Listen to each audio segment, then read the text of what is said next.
O dia em que o homem invadiu minha casa e foi de arrasta bem na nossa cozinha.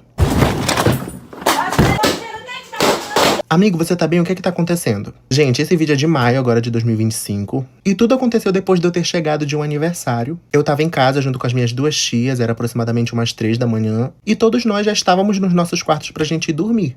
Até que a gente escuta um barulho no forro de casa. Só que até então a gente não ficou tão preocupado porque geralmente o gato anda pelo forro, anda bicho, faz barulho. Então era meio que normal. Mas a minha tia não. Ela percebeu a agitação do cachorro, então ela saiu do quarto dela, foi até a sala em direção à porta. E a nossa porta é tipo assim, tem a porta de madeira e tem a grade fechada nos cadeados e tudo mais. Então ela só abriu a porta de madeira, falou alto com o cachorro pra mostrar que tinha alguém dentro de casa. Até que ela escuta uma voz dizendo assim, chama a polícia, eles estão atrás de mim.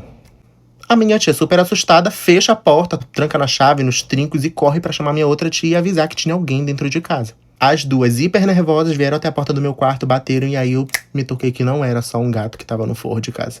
Então eu imediatamente liguei pra polícia, minhas tias ligaram pros meus tios que são policiais pra que eles viessem até em casa tentar ajudar a gente de alguma forma. E enquanto isso, minha tia tentava manter um diálogo ali com o cara. Ela perguntou, o que é que você tá fazendo aqui na minha casa? E aí ele falou, por favor, me deixa entrar, estão atrás de mim, estão me perseguindo, uma coisa assim, sabe? E ele queria porque queria que a gente abrisse a porta pra ele entrar. Só que, obviamente, a gente não ia abrir a porta pra ele entrar, porque ele era um completo desconhecido. Mas ele insistia e insistia. Passou um tempo e o meu casal de tios, minha tia e o meu tio, que são policiais, eles chegaram até a porta de casa. Só que não tinha como eles terem acesso, porque além do muro, que tem o portão e tudo mais, tinha a grade da porta, mais a porta de madeira, mais os trincos, a chave. Então, tipo assim, não tinha como eles terem acesso. E o pior, o cara ficou em um completo silêncio. Então a gente não sabia em qual parte ele tava. A gente não sabia se ele tava na porta, se ele tava no forro, onde ele tava. A gente até tentou escutar de alguma forma pra saber onde é que ele tava, mas não tinha como saber. Tava um completo silêncio. Até que a gente escuta um grito super forte e com muita raiva dele falando, chama a polícia! Chama a polícia! Polícia! E além dele gritar, ele começou a quebrar o forro de casa.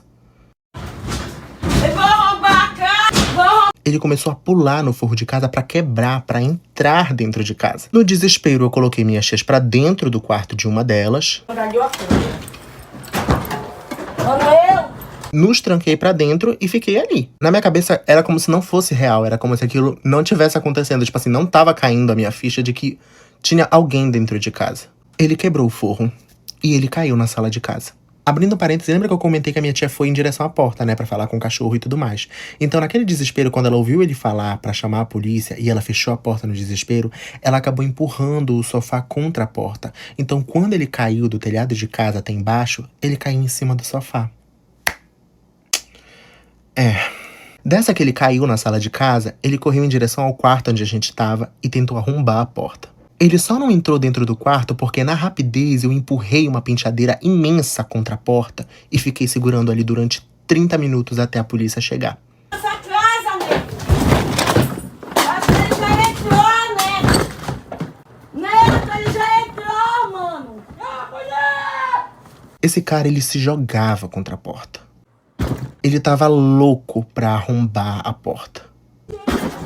Na cabeça dele, eu acho que ele pensava que só tinha mulher dentro de casa. Até porque ele só tinha conversado com a minha tia diretamente. Então, naquela situação onde eu tava segurando a penteadeira contra a porta e ele tentando arrombar, eu me vi na necessidade de gritar com ele. Pra ele se mancar de que, além das minhas tias, eu estava ali também. Sai da minha casa, porra! E enquanto eu tava naquela situação de segurar a porta e eu olhava pra trás e via as minhas tias idosas, uma deficiente auditiva, com completo medo, aquilo me encheu de força. Mas ao mesmo tempo de muito medo de não conseguir segurar por muito tempo. Por favor, Vitor, não faz violência, mano.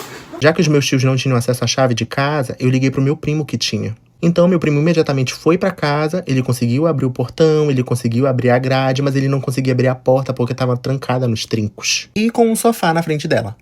E o meu primo, quando ele chegou e abriu os cadeados da grade e não conseguia abrir a porta, ele se abaixou e foi olhar pela aresta pra ver o que estava acontecendo, pra ver onde é que o cara tava.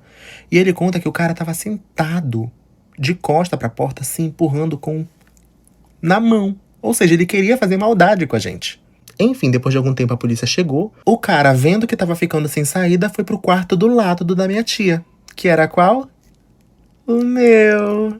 Então sim, gente, ele entrou aqui nesse quarto onde vocês veem a maioria dos meus vídeos, nesse cenário maravilhoso. Ele entrou aqui dentro. Ele se escondeu ali atrás da minha cama. Os policiais arrombaram a porta de casa, entraram, e aí o meu primo mesmo falou, ele tá naquele quarto dali, e apontou pro meu quarto. Aí os policiais vieram, fazendo todos os procedimentos, e entraram, né? E isso já contando a versão que as pessoas contam, porque eu estava trancado dentro do quarto, né? Não tinha como eu saber. Os policiais entraram e tentaram abrir a porta do meu quarto e não conseguiram. Então eles precisaram o quê? Arrombar a porta do meu quarto, porque a porta do meu quarto estava trancada. Ele se trancou dentro do meu quarto. Dessa que eles arrombaram a porta do meu quarto, a porta virou contra o meu guarda-roupa, que acabou quebrando um pouco. E eles mandaram o cara sair de trás da minha cama. Foi quando eles deram 3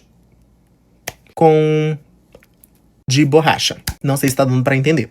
E aí deram esses 3 tananana. O cara continuou ali, mas ele saiu com uma cara pacífica, super tranquilo. Mais um detalhe, ele tinha 2 lapsos. No momento que ele tava ali comigo, quando eu tava segurando a porta, uma hora ele tava muito calmo, outra hora ele tava, tipo assim, gritando, mandando abrir a porta e arrebentando com tudo.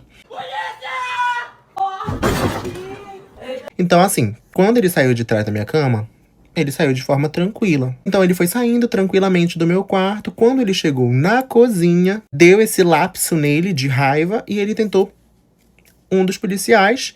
Eles até tentaram, tipo, meio que tentar ali contornar, mas não deu muito certo. Então ele acabou indo de arrasta na cozinha de casa. Aí teve o pós de toda essa situação. Como no desespero, na hora que ele tentou arrombar a porta do quarto, eu joguei a penteadeira contra a porta, acabou que eu quebrei a chave dentro da fechadura. Então a gente não conseguia sair, os policiais tiveram que arrombar a porta também. Na hora que a gente saiu do quarto, eles fizeram uma escolta, uma mureta humana, assim, com os policiais pra gente sair de casa. Então a gente não conseguiu ver nada. Por um lado foi até bom, porque evitaria ser uma coisa tão mais traumática do que já foi. Eu tava literalmente só de cueca. Saímos de lá correndo pra UPA, porque as minhas tias estavam com a pressão elevadíssima. Então imaginem a cena, né, gente? Mas isso é tópico pra um vídeo futuro, talvez. E basicamente foi isso. Tivemos telhados quebrados, forros quebrados, portas arrombadas, guarda-roupas estilhaçados. E foi isso. Além dos traumas psicológicos também, né? Quem sabe se futuramente eu lembrar de mais alguma coisa, eu comente aqui. Mas no mais é isso. Então é isso. Um beijo.